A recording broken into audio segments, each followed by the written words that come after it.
अस्सलामुअलैकुम, मैं हूं अफसा कोमल। आज भी तमाम तवज्जो और नज़रें सुप्रीम कोर्ट पर ही थीं, जिसने मुल्क में इलेक्शन एक साथ करवाने के लिए हुकूमत और अटॉर्नी जनरल से 27 अप्रैल को मुशावरत की पेशरफ्त रिपोर्ट तलब कर ली है। सुप्रीम कोर्ट में आज ये मामला जब ज़ेर समाअत था तो सियासी रहनुमाओं को इलेक्शन की तारीख पर अपनी राय देने के लिए तलब किया गया था।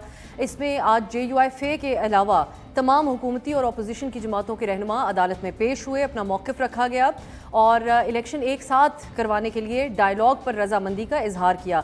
शाह महमूद कुरैशी साहब को आप सुन रहे थे, PTI का पॉइंट ऑफ व्यू रिप्रेजेंट करते हुए कह रहे थे और इस खदशे का इजहार कर रहे थे कि हुकूमत मुज़ाकरात की आड़ में इंतखाबात को मज़ीद तूल देना चाहती है, मतलब मज़ीद इसके अंदर टाइम ज़ाया करना चाहती है। जबकि आज का एक बहुत इंपॉर्टेंट बयान है अमीर जमात इस्लामी सिराजुल हक साहब का, जो बातचीत की भी बड़ी कोशिश कर रहे हैं, इस बात के भी हामी है कि मुल्क के अंदर एक साथ इलेक्शन होने चाहिए। तो सिराजुल हक साहब ये कहते हैं कि अदालत ने खुद इलेक्शन के लिए 90 दिन के बजाय 105 दिन दिए। अब अगर 105 दिन जायज़ हैं तो 205 दिन भी जायज़ हो सकते हैं। सो इस लिहाजा सिराजुल हक साहब ने ये तजवीज़ दी है कि ईद उल अज़हा के बाद मुनासिब तारीख पर इंतखाबात करवाए जाएँ। आज चीफ जस्टिस के रिमार्क्स के ऊपर बहुत ज़्यादा गौर किया गया। एक तो जिस तरह आसिफ अली जरदारी साहब ने कल वेलकम किया था चीफ जस्टिस साहब की इस बात को कि एक साथ इलेक्शन करने हैं तो सारे इकट्ठे बैठ के बात करें, तो आज चीफ जस्टिस साहब ने भी कहा कि वो मशकूर हैं आसिफ अली जरदारी साहब के कि उन्होंने हमारी तजवीज़ से इत्तफाक किया और ये भी कहा कि बड़ी बात है नून लीग ने भी इस तजवीज़ से इत्तफाक किया। चीफ जस्टिस ने यह भी कहा कि सुप्रीम कोर्ट का 14 मई को इलेक्शन करवाने का जो फैसला है उसके ऊपर कायम है, वो तब्दील नहीं होगा। इस फैसले के खिलाफ कोई दरख्वास्त भी नहीं आई और हम आज भी सबको सुनने के लिए तैयार हैं। अदालत के अंदर ये मामलात पेश आए। अदालत ने इस बात के ऊपर जोर दिया है कि तमाम सियासी रहनुमा जो हैं वो आपस में मामलात को तय करें अगर इनको एक साथ इलेक्शन चाहिए। लेकिन दूसरी तरफ मौलाना फजलुर रहमान ने रंग में भंग डाल दिया। आज जिस किस्म की बातें उन्होंने की, प्रेस कॉन्फ्रेंस की जिसमें वो कहते हैं कि सुप्रीम कोर्ट की अपनी पोजीशन वाजे है नहीं, वो अपनी पोजीशन को पहले वाजे करे, ये अदालत है या पंचायत है। फिर सवाल उठाया कि हमने जिन जजों पर अदम एतमाद का इजहार किया उनके सामने हम कैसे पेश हो जाएं। इस बेंच के ऊपर पार्लियामान ने अदम एतमाद की मुतादिद करारदादें मंजूर की और हम अकलियती जजों के फैसले को मुसलत नहीं होने देंगे। दूसरे बिलावल साहब भी वही 3-4 का बेंच था या 4-3 का बेंच था या 3-2 का था, उसके ऊपर उन्होंने बहस की। लेकिन जो बातचीत के हवाले से मैं PTI का पॉइंट ऑफ व्यू भी यहाँ पे शामिल करना चाहूँगी। फवाद चौधरी साहब ये कहते हैं कि PDM से अभी तक रब्ता नहीं हुआ, हम चाहते हैं कि PDM हमसे कोई रब्ता शाब्ता ना करे, मामला अदालत के अंदर है, वही इस इशू को देखें। इसके ऊपर तफसीली तौर पे आज के प्रोग्राम में हम बात करेंगे कि जब अदालत सुप्रीम कोर्ट और मौलाना फजलुर रहमान वो कोई लचक दिखाने को तैयार नहीं है तो फिर एक दूसरे को लचक दिखाने के मशवरे क्यों दिए जा रहे हैं, मामला आखिर हल कैसे होगा। मेरे साथ इस्लामाबाद स्टूडियो में हमारे खास मेहमान तशरीफ़ फरमा है बिलाल अजहर कियानी साहब, आप कोऑर्डिनेटर हैं प्राइम मिनिस्टर के बराए मईशत और तवानाई। तैमूर सलीम झगड़ा साहब PTI के रहनुमा हैं और साबिक वज़ीर ख़जाना खैबर पख्तूनख्वा। हसनात मलिक साहब को भी हमने खुसूसी दावत दी है, आप सीनियर सहाफ़ी और तज्ज़ियाकार हैं, मोतबर तरीन पाकिस्तान के कोर्ट रिपोर्टर। बहुत बहुत शुक्रिया आप तीनों का। मैं आगाज़ बिलाल कियानी साहब आपसे करना चाहूँगी। ना ही आप लोगों ने फैसले को चैलेंज किया जिस तरह जज साहब ने भी कहा, नहीं और आज रिप्रेजेंटेशन भी भेजी आप लोगों ने और दूसरी सियासी जमातों ने, उसके बावजूद बाद में मौलाना साहब का ये कह देना कि ना तो हम इस बेंच को मानते हैं ना इस कार्रवाई को मानते हैं जिस तरीके से आगे चल रही है, और इसको पंचायत कह देना अदालत को, ये दोनों चीज़ें ऐड अप नहीं करती हैं एक साथ। एक तरफ आप लोग कैबिनेट से फंड्स अप्रूव करके कौमी असम्बली से मुस्तरद हो रहे हैं, दूसरी तरफ आप लोग कहते हैं कि हम तो सिरे से मानते ही नहीं जो कार्रवाई चल रही है अदालत में। जी बिस्मिल्लाहिर्रहमानिर्रहीम। अफसा साहिबा बहुत शुक्रिया जी अपनी शो में दावत देने का। देखिए दोनों बातों में कोई तज़ाद नहीं है, दोनों बातें बिल्कुल एक हैं और हम तो से कहते आ रहे हैं कि वाकई में ये 4-3 का फ़ैसला है, वाकई में ये बुलडोज़ करके चीफ़ जस्टिस साहब एक मामले को चला रहे हैं जिसके अंदर क्रेडिबिलिटी के और लेजिटिमेसी के संगीन सवालात हैं और वो सवालात सिर्फ पार्लियामान की रेजोल्यूशन में नहीं है 4-3 की, वो अपनी जगह है, मगर उसकी बुनियाद सुप्रीम कोर्ट के अंदर ख़ुद एक डिसएग्रीमेंट थी कि ये 4-3 से पटिशन डिसमिस हो गई है। ये बहुत सीनियर जजेस की राय थी और ये हमारी नज़र में हकीकत है। देखिए उसके बाद जो आपने कहा कि फ़ंड जो अप्रूव कर दिए वो उसको आप इस कॉन्टेक्स्ट में देखिए कि देखिए जब पार्लियामान ने फैसला कर लिया था कि 4-3 से वो पटिशन या वो सुओ मोटो प्रोसीडिंग्स डिसमिस हो गई थी, तो उसके बाद जब ये मामला पैसों का आया तो फिर हुकूमत ने यही फैसला किया कि ये मामला भी पार्लियामान के पास ही लेके जाया जाए, चूँकि पार्लियामान की रेजोल्यूशन थी और आपने देखा कि पार्लियामान ने अपनी रेजोल्यूशन को मद्देनज़र रखते हुए उस मामले को मुस्तरद कर दिया फ़ंड्स की जो अप्रूवल थी। तो देखिए हम तो अभी भी यही समझते हैं कि 4-3 का वो फैसला हुआ था, उसके बाद से जो भी प्रोसीडिंग्स हैं उनका जवाज़ क्वेश्चनेबल है। ये ऑर्डर भी क्वेश्चनेबल है कि क्या ये ऑर्डर ऑफ द कोर्ट है कि नहीं। और मैं बिल्कुल इस बात से, आज जो आपने 3 लोगों का हवाला दिया, आज सुबह प्राइम मिनिस्टर शहबाज शरीफ साहब ने जो बात की, उन्होंने भी इसी हवाले से बात की कि आप आर्टिकल या आइन को रीराइट नहीं कर सकते। 63A रीराइट हुआ, वो हमने देखा किस तरीके से कि आप उन लोगों को डिस्क्वालीफाई तो कर देते हैं मगर उनके वोट नहीं गिनते। तो वो भी एक अपनी ही तशरीह थी हमारी नज़र में। इसी तरह बिलावल साहब ने भी और मौलाना ने जो बात की, कोalition पार्टीज़ का मुकम्मल इस बात पर इत्तफाक था। आज जो रिप्रेजेंटेशंस हुई हैं वो इस तरीके से नहीं, इस वजह से नहीं हुई क्योंकि हम कोई समझते हैं कि पिछली जो सारी चीज़ें हैं वो ठीक हैं और हम समझते हैं कि ये जो बेंच तरीक़ाकार जिस तरीके से चीफ जस्टिस चलाते रहे ये ठीक है। ये इसलिए उनको बताने के लिए कि पार्लियामान की एक बालादस्ती है। पार्लियामान हम सियासी जमातें, अब ये भी बात खुशाइंद है कि चीफ जस्टिस साहब फाइनली कोई ऐसी बात तो कर रहे हैं। ये बात अगर ये पहले कर लेते, ये आपको याद होगा कि जब इन्हीं प्रोसीडिंग्स हुई थी जिसके नतीजे में उन्होंने 4 अप्रैल को ऑर्डर दिया था, तो उस टाइम पे ये सियासी जमातों के रिप्रेजेंटेटिव्स को क्यों कर रहे हैं, मैं ये हसनाज साहब से पूछूंगी कि अब ऐसा क्या हुआ जो पहले नहीं हो रहा था। पहले झगड़ा साहब का एक पॉलिटिकल, इनकी जमात का क्या पॉइंट ऑफ व्यू होगा इसके ऊपर। झगड़ा साहब, जो आज मौलाना साहब कह रहे हैं कि जो खान साहब के लिए खास लचक पैदा कर सकती है अगर अदालत, हमारे के लिए क्यों नहीं कर सकती। हमेशा से एक इल्ज़ाम लगता है खान साहब के ऊपर कि वो फेवरेट है, लेकिन यहाँ पर बहुत खुलकर बड़े सख्त अल्फाज में आला तरीन अदलिया के बारे में कहा जा रहा है कि वो बायस है आप लोगों के हक में। आपसे सवाल नहीं करते कि आप लोगों ने असेंबलियां तहलील क्यों की। मौलाना साहब की वही पोजीशन है जो PMLN की है पंजाब में। PMLN की सियासत पंजाब में तबाह और बर्बाद हो रही है, मौलाना साहब की सियासत खैबर पख्तूनख्वा में तबाह और बर्बाद हो रही है। इसीलिए इन दोनों पार्टीज़ की स्टांस में जो लचक है या जो लैक ऑफ लचक है वो तकरीबन एक जैसे है।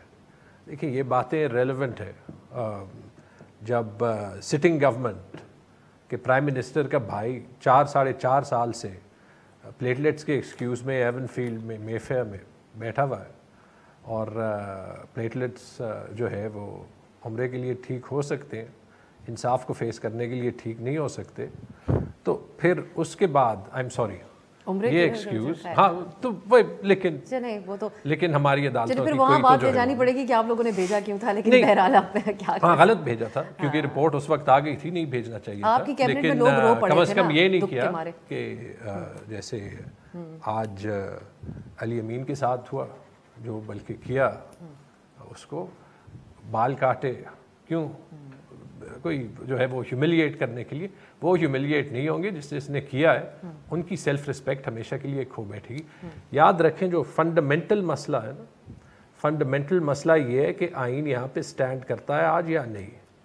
आइन तब स्टैंड करेगा जब इलेक्शंस होंगे। आज याद रखें कि जो शहबाज साहब कह रहे थे, मैं उससे एग्री करता हूँ कि आइन को कोई नहीं री इंटरप्रेट कर सकता। आइन में लिखा है कि कोई भी नहीं रीराइट कर सकता, और आइन में ये ब्लैक एंड वाइट में लिखा है कि इलेक्शन जो भी असेंबली डिसॉल्व हो 90 दिन के बाद होंगे। आज पंजाब में 97वां दिन है, खैबर पख्तूनख्वा में 93वां दिन है, और जहाँ पे 4-3 की भी बात हो रही है ना, ठीक है, चलें ये सारा कुछ एक साइड को रख दें कि 2 जजेस वहाँ पे जो है वो बेंच का हिस्सा नहीं थे। एक सवाल का जवाब मैं ज़रूर मांगता हूँ, वो चारों जजेस की जो डिसेंटिंग नोट्स थे या नोट्स थे, उनमें उनके स्टांस क्या था? किसी ने ये कहा कि इलेक्शन होने ही नहीं चाहिए, वो मसला ही उन्होंने दूसरा उठाया। हसनाद साहब की तरफ अगर आप इजाज़त दें मैं ये बात लेके जाऊँ। हाँ जी बिल्कुल, ये उनसे हसनाद साहब से पूछ ले कि उन्होंने कहा क्या है। हसनाद साहब, ये तो बात सभी लोग कर रहे हैं कि अगर फुल कोर्ट भी बैठती तो ये जो इलेक्शन आईनी हदूद के अंदर करना, इसके ऊपर तो कोई इख्तलाफ नहीं हो सकता था पहले। लेकिन मैं चाहूँगी आप हमें ये बताएं कि आज के दिन अदालत को पंचायत क्यों कहा जा रहा है? सही कहा जा रहा है या गलत कहा जा रहा है? मौलाना साहब ने ये अल्फाज इस्तेमाल किए।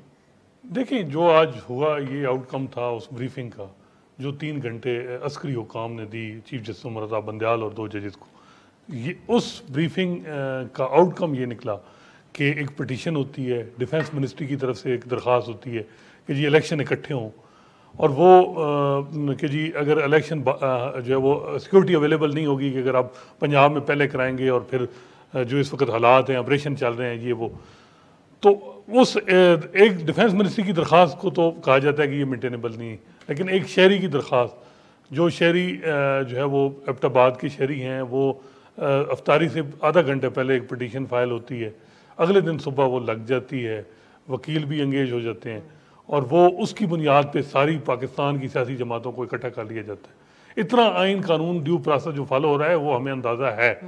मसला मेरे ख्याल में जुडिशरी ने खुद ही इस मामले को हैंडल ठीक नहीं किया।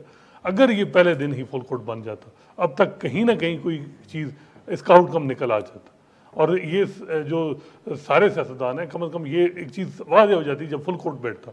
अगर लाहौर हाई कोर्ट में भी मामला था, क्योंकि दूसरे जजेस कहते थे कि 3 दिन दें लाहौर हाई कोर्ट को, वहाँ से डिसाइड हो के मामला सुप्रीम कोर्ट में आ जाए, तो वो 3 दिन अगर होते तो आज एक महीना पहले ही सारा मामला हल हो चुका होता। किसी ने ये बात बिल्कुल ठीक, मैं झगड़ा साहब से इत्तेफाक करता हूँ कि किसी ने ये नहीं कहा कि 90 दिन से इलेक्शन जो है 90 दिन के नहीं होना चाहिए। सब ने इस चीज़ को सपोर्ट, लेकिन उनका सबका था कि जी एक ड्यू प्रोसेस होता है, प्रेसिडेंट होती हैं, इनको फॉलो किया जाए। तो आज जो कुछ जिस तरीके से मेरा ख्याल है जुडिशरी ने आज बुलाया सियासतदानों को, वो आज के दिन भी वो हैंडल सही तरीके से नहीं कर पाए। एक तरफ आपने सबको बुलाया, सब ने अच्छा जस्टिस दिया, पीटीआई ने भी, पीपल्स पार्टी, नून लीग, सब ने, और साथ ही जब आप उठ रहे हैं तो आप एक वार्निंग दे के जा रहे हैं।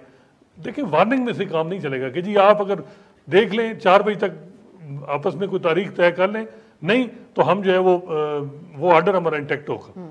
और इलेक्शन कमीशन को कह रहे हैं कि खबरदार अगर आपने 14 मई से आगे पीछे हुई है। और जो इतनी बड़ी तलखियाँ हैं 5 साल की अपोजिशन जमात और पीटीआई में और नून लीग में या पीपल्स पार्टी में, ये 2 घंटे में कैसे हल होंगी?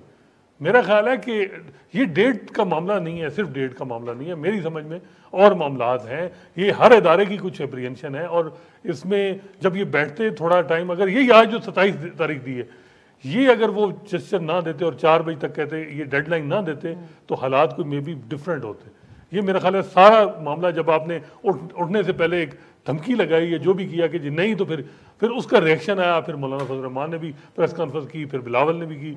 मेरा ख्याल है कि इस वक्त अगर देखा जाए तो जो सूरत हाल है, पीटीआई को भी थोड़ी मैग्नेमिटी दिखानी होगी, और जो एक अप्रीहेंशन है कि जो मेरा ख्याल है जो समझ आती है वो है कि जी जो इनको इस वक्त नून लीग को या पीपल्स पार्टी को, कि अगर कोई जो माजी में होता रहा कहीं उससे 2 गुना ज़्यादा ना हो जाए उनसे, तो उसके लिए ये है कि ये चीज़ें जब बैठेंगे तो जब ये चीज़ें मेरा ख्याल है एक दूसरे मामला तो फिर हल होंगे। अदरवाइज़ अगर आप कहें कि ये डेट मिलेगी, ये डेट ना इधर से सपोर्ट जो है वो सियासी जमातें देंगी, ना इदारे देंगे, मिसट्रस्ट बहुत ज़्यादा है। इसके लिए फिर आईनी तरमीम की भी ज़रूरत है। लेकिन क्या साहब, फवाद साहब, हसनान साहब कह रहे हैं कि पीटीआई को भी लचक दिखाने की ज़रूरत है, लेकिन हमने पिछले दिनों देखा कुछ पीटीआई की तरफ से, इमरान खान की तरफ से भी अपनी पर्सनैलिटी के अगेंस्ट जाके उन्होंने कहा कि बातचीत हम कर सकते हैं।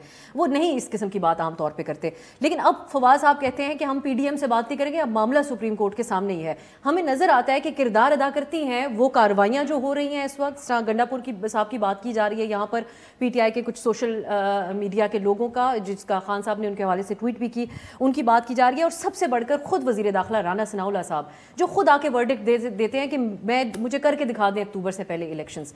तो किस तरह बातचीत होगी? फिर उसमें एक किरदार तो ज़्यादा बड़ा हुकूमत को अदा करना चाहिए था। जी देखिए, मैं तो फ्रैंकली ये इनकी फवाद चौधरी साहब ने आके बयान दिया, इनके स्पोक्स पर्सन है जमात के, तो उनकी जमात के बयानात इस तरह के मामले पे ऐसे ही होते हैं कि उसकी लाइफ स्पैन जो होता है कभी 15 मिनट होता है, कभी 3 घंटे, कभी 3 दिन, इससे ज़्यादा ठहरते नहीं है। क्योंकि ये इसके साथ भी कंडीशनलिटीज़, खान साहब की अना बहुत बड़ी है ना। वज़ीर आज़म भी जब थे तो बालाकोट जैसे इंसिडेंट के अंदर भी उन्होंने गवारा नहीं किया कि अपोजिशन के साथ बैठ जाएं। 4 साल अपोजिशन लीडर का हाथ मिलाना गवारा नहीं किया, क्योंकि उस छोटा शख्स था बड़ी कुर्सी पे, अपनी अनाक से आगे देख नहीं सकता था। तो आज भी वही मैं इनसे बात नहीं करूँगा। इसी तरह की बातें आई हैं ना जी पिछले चंद में। नहीं देखिए जावेद साहब ने कहा ये दहशतगर्द है इमरान खान। नहीं देखिए उस बात में भी जवाब है। उस शख्स ने 4 दिन वहाँ पे बंकर की तरह बिस्तर के नीचे छुप के खवातीन और बच्चों को आगे करके पेट्रोल बम फेंकवाए हैं पुलिस के ऊपर। अगर गिरफ्तारी दे देते, जिस तरह यहाँ पे अगर वो बाकी समझते हैं कि ये पॉलिटिकल गिरफ्तारी है, तो यहाँ पे इस मुल्क की तारीख भरी पड़ी है। उसमें नवाज शरीफ साहब भी शामिल है कि डिग्निटी के साथ अपने आप को पेश करते हैं। बेटी का हाथ पकड़ के अपनी बीवी को, he knows he will not be able to see her again, उनको शायद फिर से ना देख सकें और नहीं देख सके, उनके साथ एक डिग्निटी और रिस्पेक्ट के साथ वो पाकिस्तान लैंड किए, गिरफ्तार हुए एक ऐसे केस में जहाँ पे हम सबको और आज भी पता और सबके सामने हकीकत है कि वो जाली केस था और एक जाली वर्डिक्ट थी। तो जो सियासी लीडर्स होते हैं वो आगे आते हैं, वो अपनी बेलें अप्लाई करके स्ट्रेटजीज भी तो होती है क्यानी साहब, देखिए मेरी मुल्क से बाहर चले जाते हैं, कुछ मुल्क के अंदर रहकर ही नहीं, तो आप मुझे बताइए, आप मुझे बताइए खान साहब कौन से कोर्ट में पेश होते हैं? मर्जी से पेश होते हैं। खान साहब होते हैं मुल्क से बाहर, तो उनको कोई यहाँ पे लाने को, वो तो लाहौर से इस्लामाबाद कोर्ट जाने के लिए तैयार नहीं होते। नवाज शरीफ साहब गिरफ्तारी के लिए लंदन से बेटी के साथ यहाँ पे आए थे। ये खान साहब क्या कोई आमिर भी हमारी, कोई डिक्टेटर भी हमारी तारीख में इतनी बहादुरी का मुजाहरा नहीं किया, इसलिए ये मुवाजना बनता नहीं है। देखिए दूसरी बात की, अब झगड़ा साहब ने ये बात छेड़ दी थी प्लेटलेट्स की, तो उस टाइम पे इनके ही हाथ पांव फूल गए थे। यास्मीन राशिद साहिबा ने जोर जोर से शोर मचा के कहा था कि वाकई में ये बीमार हैं। खान साहब ने पता नहीं कौन कौन से डॉक्टर अपने शौक सारे इस्तेमाल करके ना क्यानी साहब, और आपके वोटर, नहीं, आप बात सुन लें, नून का वोटर भी रिग्रेट करता होगा कि यहाँ से उम्रा करके वापस लंदन चले जाएंगे नवाज शरीफ साहब। देखिए इन हालात में भी वापस पाकिस्तान नहीं आएंगे अपनी सियासत पर पंजाब बचाने के लिए। नवाज शरीफ साहब के साथ जितनी ज्यादती इस मुल्क में हुई है, और जो इस मुल्क के साथ ज्यादती हुई है 2017 के बाद, अब नवाज शरीफ साहब का बिल्कुल हक है। तो अब बदला लेने का वक्त है? नहीं, वो जब मुनासिब समझेंगे, जब हमारी जमात मुनासिब समझेगी, वो उसी हिसाब से मुल्क में आएंगे। अब इनकी डिक्टेशन पे नहीं आएंगे। देखिए आखिरी बात, एक ब्रेक की तरफ आप कर ले, मुकम्मल कर ले। हुकूमत है और फिलहाल कानून के मुताबिक वो एक मुजरिम है। झगड़ा साहब ने माशाल्लाह के भाई की हुकूमत भी आने के लिए मौजूद तरीन वक्त है। ये वैसे मेरी उम्मीद ये हुकूमत है और वो एक मुजरिम है, और वो ये कह रहे हैं हुकूमत के रिप्रेजेंटेटिव कि अपनी मर्जी से आएंगे, और खान साहब को कह रहे हैं कि कानून को फॉलो करें। आपको मुबारकबाद देता हूं कि आपने अपनी जमात की कथा कलामी की रवायत कायम रखी है। I thought you were better than that, but you proven you are not, that's fine. दूसरी, अब आप और इनकी तरफ से जब दर्शन मिलते हैं ना जी हमें, आइन तोड़ने के बाद साइफर पे, और फिर खान साहब के पेट्रोल बम फेंकने के बाद, और कहना कि मैं ज़िबा जज तुम्हें नहीं छोड़ूंगा, तो ये दर्शन हमें ना ही दे तो बेहतर है। खान साहब को पहले खुद लॉ अबाइडिंग हो जाए, फिर हम झगड़ा साहब से इसका जवाब एक ब्रेक के बाद कि क्यों जो तरजीहात, जो PTI का अंदाज है वो मुख्तलिफ है, जो खुद कार्रवाइयाँ करते हैं उससे, और फिर जब दूसरों के ऊपर आइन के हवाले से बयानबाजी होती है तो उसमें एक ब्रेक के बाद।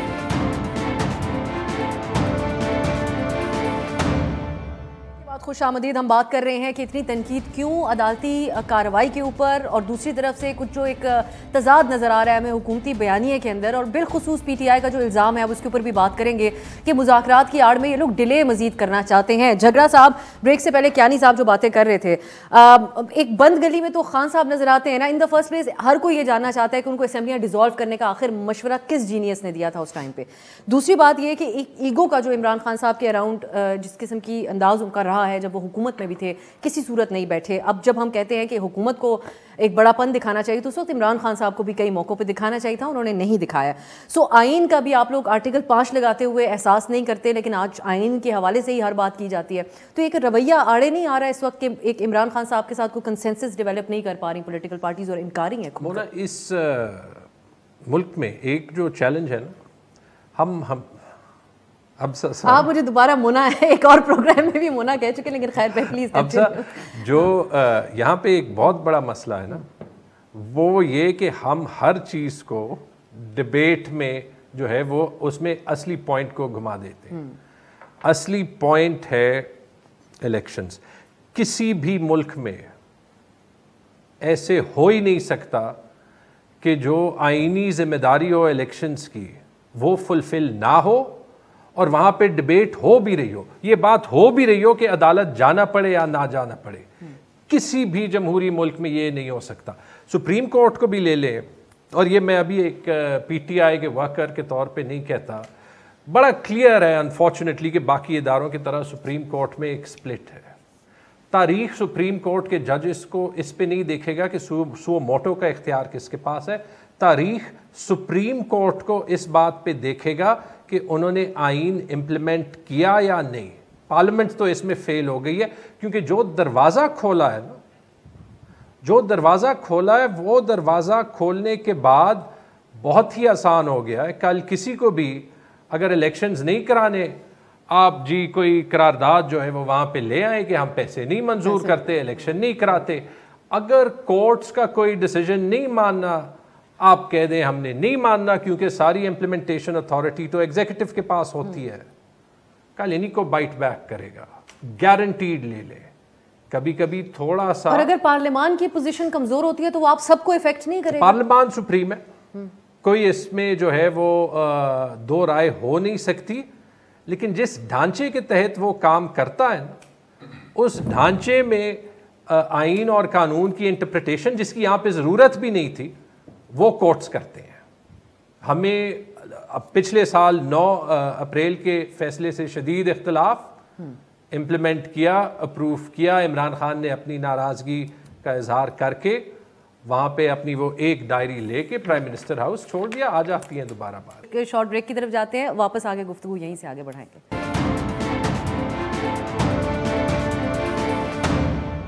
ब्रेक के बाद खुश आमदीद। ना साहब आपकी तरफ आऊँगी। मैं दो चीज़ें, एक तो आपकी मौजूदगी का फ़ायदा उठाते हुए जो काफ़ी दिन से डिफरेंसेस की बात है, इस पर बहुत मुतज़ाद किस्म की रिपोर्टिंग हुई है। आप बड़ी सख्त किस्म की बातें भी हमने सुनी कि आपस में जजेस की बड़ी सख्त कलामी हो गई, तकरार हो गई और ये तमाम चीज़ें जिनको डिनाई भी किया गया। लेकिन ये जो डिफरेंसेस हैं इनको कम करने के लिए चीफ जस्टिस ने अपने ओहदे के मुताबिकत देखते हुए कोई इंटेंशन आपको नज़र आई कि वो चाह रहे हैं कि ये इत्तफाक के राय पैदा हो जाए सुप्रीम कोर्ट के तमाम सीनियर जजेस के दरमियान, या आपका ज़ाती इसके ऊपर तज्जिया क्या है इस मामले पर? देखिए, अब तो हालात बहुत ज़्यादा बिगड़ चुके हैं सुप्रीम कोर्ट में और चीज़ें पॉइंट ऑफ नो रिटर्न पे, इवन बोलचाल ख़त्म हो गई है। अफ्तारियाँ भेजी जजेस ने एक दूसरे के घर, वो भी वापस कर दी गई और इसके अलावा भी बहुत कुछ हो चुका है। तलख कलामियाँ हो चुकी हैं और बड़ा वाज़े जो है वो 8 जजेस एक साइड पे हैं, 7 एक साइड पे हैं। पिछले एक हफ़्ता पहले चीफ जस्टिस ने बताया जा रहा है कि सीनियर जजेस को बुलाया अपने चैम्बर में कि जजेस की अपॉइंटमेंट, क्योंकि सुप्रीम कोर्ट में 2 सीटें खाली हैं 1 साल से, लेकिन वो कंसेंसस क्या वो वहाँ ज़्यादा मज़ीद तलखी होगी। तो अब फुल कोर्ट तो 3 साल से नहीं हो रही जो है वो जो फुल कोर्ट मीटिंग होती है, लेकिन जो रूल्स हैं वो प्रैक्टिकली अगर देखें तो इख्तियारात जो सुप्रीम कोर्ट के हैं वो चीफ जस्टिस के पास ही हैं तकरीबन। अगर ये 7 जजेस की बजाय 9 भी हो जाएं तो रूल्स ने इतनी पावर दी हुई है चीफ जस्टिस को और अनफिटेड पावर है कि जी वो जो बेंच की कंपोजिशन और केस की फिक्सेशन, अगर वो चाहे तो एक केस जो है वो 2 साल ना लगाए, उससे उनसे कोई पूछ नहीं सकता। अगर एक बेंच वो 3 रुकनी बना दे, 5 रुकनी बना दे, 7 रुकनी बना दे, कोई पूछने वाला नहीं। तो इस वक्त झगड़ा भी यही है कि जी जो इख्तियारात का, कि जी चीफ जस्टिस के एक साइड कहती है कि जी जो चीफ जस्टिस का इख्तियार है उसको रेगुलेट करना चाहिए, हमें बैठ के रूल्स में तब्दीली लानी चाहिए। लेकिन इस हद तक बात पहुंचने कि पब्लिक हो गई तमाम बातें, कोई असर नहीं हुआ बिलखुसूस मौजूद चीफ जस्टिस साहब इसको टेकअप करने के एतबार से इस तरह देख? मेरा ख्याल है कि नहीं, उनसे वो कोई इस तरह की स्टेप नहीं ले सके। अगर ये एक बात थी कि जस्टिस काजी फाइसा का चलें कहें कि जी उनका वो कोई सख्ती दिखाते हैं, ये जो भी उनका एक मामला है, लेकिन जो और जजेस हैं जैसे अतर मिनल्ला, उनके हवाले से तो जब वो इस्लामाबाद हाई कोर्ट में थे सियासी सारी जमातें उनकी जो वो रिस्पेक्ट करती थी और भी, तो जो बैलेंस रखने वाले जजेस हैं वो भी इस वक्त देख रहे हैं कि हम चीफ जस्टिस से थोड़ा अलग हो रहे हैं। तो इंटरनल जो जुडिशल पॉलिटिक्स है उसको आप नेशनल पॉलिटिक्स का आपकी लिंकअप है, देखना है कि अगला फ्यूचर का चीफ जस्टिस कौन होगा, ये जो इलेक्शन होंगे ये इस चीफ जस्टिस ने इन्होंने कराने हैं या अगले फ्यूचर ने कराने हैं, जो इस वक्त चीफ जस्टिस साहब के साथ जजेस हैं उनका फ्यूचर क्या होगा, वो अगर रजीम ये रहती है तो क्या होगा, वो रजीम आएगी तो क्या होगा। तो इस वजह से ये जो जुडिशल पॉलिटिक्स है इसको आप ओवरलुक नहीं कर सकते कि जो कुछ हो रहा है। और सारी जंग पंजाब की हो रही है, खैबर पख्तूनख्वा के हवाले से 90 दिन के हवाले से मामला जो है पेशावर हाई कोर्ट में चल रहा है। पंजाब का जब मामला था तो वो वहाँ से आपने टेकअप करा के लाहौर हाई कोर्ट से खुद अपने पास रखा और यहाँ एफिशिएंसी सुप्रीम कोर्ट ने दिखाई। तो केपी के हवाले से भी मेरा ख्याल है वहाँ भी एफिशिएंसी दिखानी चाहिए थी। पिटीशन दायर हुई पीटीआई की तरफ से, इतराज़ात लगा के वापस कर दिए गए, अब मामला पेशावर हाई कोर्ट में पेंडिंग है। तो वो लग रहा है कि सारा फोकस सिर्फ पंजाब है। झगड़ा साहब, क्यों खैबर पख्तूनख्वा का तो आप लोग जिक्र भी नहीं कर रहे, खान साहब भी जिक्र नहीं कर रहे, सारा फोकस पंजाब के ऊपर है। ये अवाम को भी क्या मैसेज दिया जा रहा है? आजकल इस किस्म के भी बयानात हो रहे हैं कि क्या पंजाब भी पाकिस्तान के अंदर एक सूबा है जिसकी सबको फिक्र है और पाकिस्तान के इतने बड़े लीडर इमरान खान साहब भी सिर्फ खैबर पख्तूनख्वा का तो नाम भी कोई नहीं ले रहा। कैसे हो सकता है? आइन सिर्फ पंजाब पे अप्लाई होता है। आइन पंजाब के लिए नहीं है। जो जुडिशल पॉलिटिक्स पे इतनी डिटेल में कहानी सुना ली, उससे बड़ा क्लियर हो जाता है कि अनफॉर्चुनेटली फ़िलहाल जजेस रादर देन जजमेंट्स जो है वो डिबेट बन गए हैं। और जब जजेस रादर देन जजमेंट्स डिबेट बन गए हैं और ये चीज़ डिबेट बन गई है कि 4-3 की जजमेंट थी या 3-2 की जजमेंट थी, जबकि आइन में 2 जगह लिखा है कि 90 दिन में इलेक्शन होने हैं, तो उसके बाद फिर ये सारा जो है ना ये उस वजह से हो रहा है। ऑफकोर्स हम खैबर पख्तूनख्वा में इलेक्शन चाहते हैं, ऑफकोर्स जिस टाइप के लोग वहाँ पे बिठाए हुए हैं, कल रात को सेहत कार्ड बंद कर दिया, आज जो है वो शुरू कर दिया, 10 दिन पहले जो है वो 10 MTI हॉस्पिटल्स के बोर्ड्स उड़ा दिए, कोर्ट से डांट सुननी पड़ी कि आप लोग क्या कर रहे हैं, वो कर रहे हैं जो आपका काम नहीं है, वो नहीं कर रहे जो एक काम आपको करना चाहिए। तो ये मुल्क मजाक बन चुका है। एक मैं लास्ट चीज़ कहना चाहता हूँ, ये जो सारी रिपोर्ट सुप्रीम कोर्ट के पास जा रही है ना, किसी और मुल्क में जो अपने आप को जमहूरियत कहता है, ये नहीं कहा जाता कि जी 2-3 जगह सिक्योरिटी इश्यूज है तो हम इलेक्शन नहीं कराते। ये नहीं कहा जाता कि कोई फॉरेन एजेंसी जो है वो इंटरफेयर कर सकती है तो हम इलेक्शन नहीं कराते। आप कहते हैं कि जो भी हो हम अपनी जमहूरियत डिफेंड करेंगे, हम अपनी जमहूरियत को हर कॉस्ट पे चलाएंगे। आप मुस्तरद करते हैं डिफेंस की जो रिपोर्ट्स हैं, जो सिक्योरिटी के हवाले से? मैं आपको ये कह रहा हूं कि 16-17 साल बाहर रहने के बाद जो मैं अपने मुल्क से एक्सपेक्ट कर सकता हूं कि वहां पे हम सब किसी पॉइंट पे आइन के पीछे खड़े हों, और जहां पे हमें ये डिसाइड करना है कि जमहूरियत है इस मुल्क में या नहीं है, तो फिर फैसला सिर्फ एक ही हो सकता है, डिबेट नहीं हो सकती। एक ब्रेक की तरफ जाते हैं, फिर बिलाल साहब से इसके ऊपर बात होगी कि जो कहा जाता है यहाँ पर चीफ जस्टिस और इससे पहले आर्मी चीफ के हवाले से जो एक सियासत चल रही थी उनके अपॉइंटमेंट से पहले, तो ये तमाम मामला चीफ्स के अराउंड क्यों रिवॉल्व करते हैं हमारी सियासत के अंदर? बात होगी एक ब्रेक के बाद।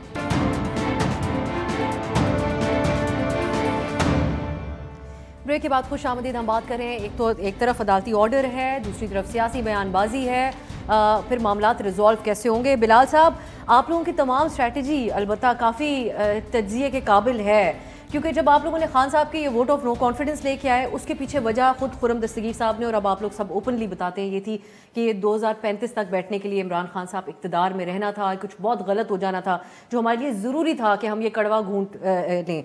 दूसरी तरफ अब एक और बात गर्दिश करती है कि चीफ जस्टिस साहब जो हमारे हैं वो इससे कुछ दिन पहले हमने देखा ये इमरान खान साहब जब रावलपिंडी आए उन्होंने भी मद्देनज़र रखा आर्मी चीफ की जो अपॉइंटमेंट थी। अब चीफ जस्टिस साहब के हवाले से कि इनकी रिटायरमेंट है, आप लोग चाह रहे हैं कि इनके रिटायर होने के बाद कोई इलेक्शन से मुतालिक इलेक्शन के अंदर जाएं या जो भी मामला पेश आए।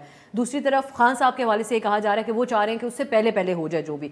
तो ये किस किस्म का ऑब्सेशन है? और फिर अगर सियासत इन चीज़ों के अराउंड होगी, इतने अहम ओहदों के अराउंड सियासत उसके अराउंड शेप अप होगी, तो फिर किस तरीके से पार्लियामान की बालादस्ती होगी या सियासत की?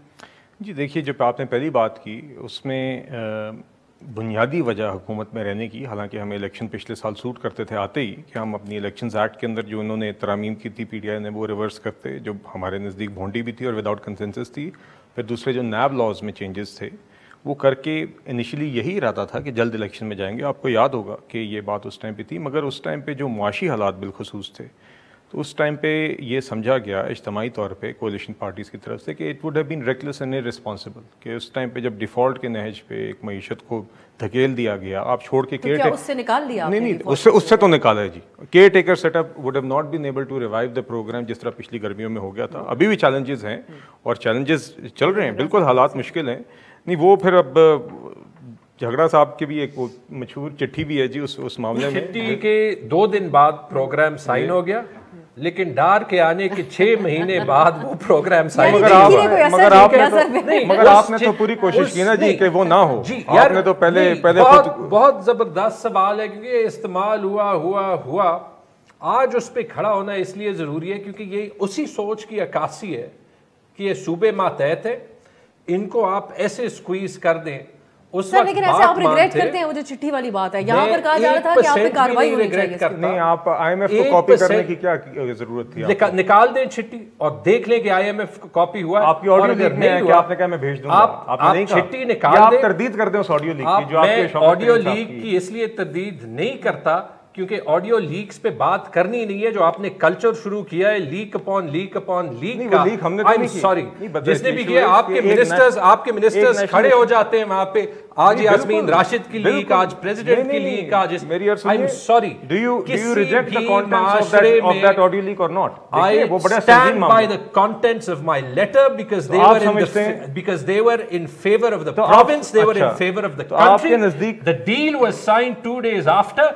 That deal despite what you did, that deal for which you fired your finance minister, his replacement has screwed the economy and it is still not back. अब आप मुझे मौका दीजिए जी। देखिए, ये शौकत तरीन साहब जिनको आज खान साहब भी कहते हैं कि मैं फिर से वजीर खजाना लाऊंगा, अपने किए हुए वादे ये जानते हुए 4 साल ने करंट अकाउंट डेफिसिट की रट लगाई, मुल्क के अंदर रिजर्व्स को लो करके पता था कि इस IMF प्रोग्राम के बगैर आगे मईशत नहीं चल सकेगी और फॉरेन एक्सचेंज रिजर्व्स आपके जीरो पे आ जाएंगे। उसके बावजूद अपने हाथ से वो प्रोग्राम तोड़ के गए। और जब हमारी जब हुकूमत आई, जब प्रोग्राम रिवाइव होने वाला हुआ, तो उस टाइम पे इन्होंने पहले तरदीद की कि हमने इस नीयत से नहीं लिखी थी ये चिट्ठियां, हम तो सिर्फ अपने सूबे का एक मौक़िफ़ उठा रहे थे। बाद में ये ऑडियो लीक सामने आ गया और सारा कुछ आपके सामने आ गया। शौकत तरीन साहब की आवाज़ भी उसमें मौजूद थी, तैमूर झगड़ा साहब की आवाज़ भी उसमें मौजूद थी, और अभी भी वो उसके कंटेंट्स की तरदीद नहीं कर रहे। वो ठीक है, अपनी जगह ऑडियो लीक्स आनी चाहिए नहीं आनी चाहिए अलग बात है, मगर ये संगीन मगर उसके कंटेंट्स ने अभी भी नहीं डिनाई किए। और ये हकीकत है कि इन लोगों ने उस बाकायदा एफर्ट को सबोटाज करने की कोशिश की, इस चीज़ के बावजूद कि झगड़ा साहब और शौकत तरीन साहब जैसे लोग अच्छी तरह जानते हैं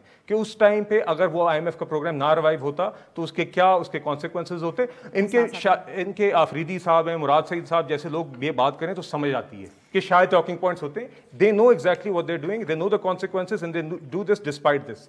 देखिए, दूसरी आपने बात की कि पहले झगड़ा साहब ने बात की थी इलेक्शंस के हवाले से।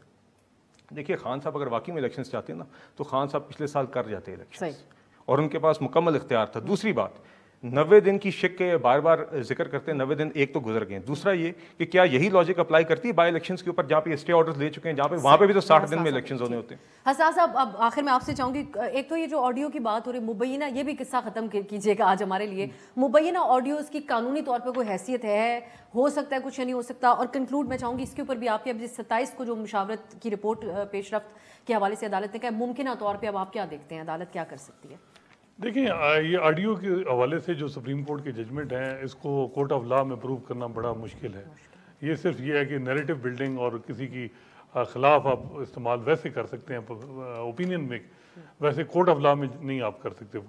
कि पहले पता आएगा कि जी वो जो जिसने की है ओरिजिनेटर, उसको सामने कोर्ट ऑफ लॉ में लाए, तो कौन है वो पता नहीं है। लेकिन दूसरा ये है कि जो आप बात कर रहे हैं कि 27 को मेरा ख्याल है कि वो उसमें जो अदालत है वो कोशिश यही होगा कि जो है वो हुकूमत को फिर दबाव में रखे कि जी जल्दी करें।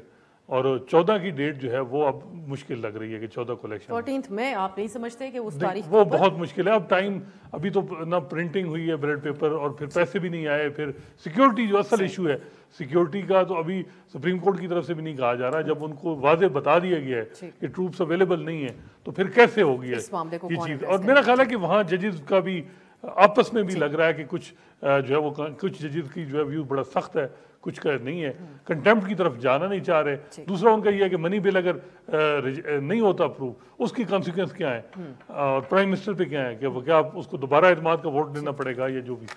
बिल्कुल सही है। ये अब हम फिर देखते हैं, लगता है ऐसा ही है कि अब ईद के बाद ही कुछ मामला जो है वो उसकी तरफ जाएगा। बहुत बहुत शुक्रिया हसनात मलिक साहब, तैमूर झगड़ा साहब और बिलाल कियानी साहब। नाज़रीन, गुफ्तगू आपने सुनी है, अब देखते हैं कि ये मामला आगे किसी सेटलमेंट की तरफ जाता है, ईद के ऊपर एक दूसरे को मिठाइयाँ भेजते हैं रहनुमा और कुछ मामला बेहतर होते हैं, या फिर इसी सूरत हाल का हम शिकार रहेंगे। इजाज़त दीजिए, खुदा हाफिज़।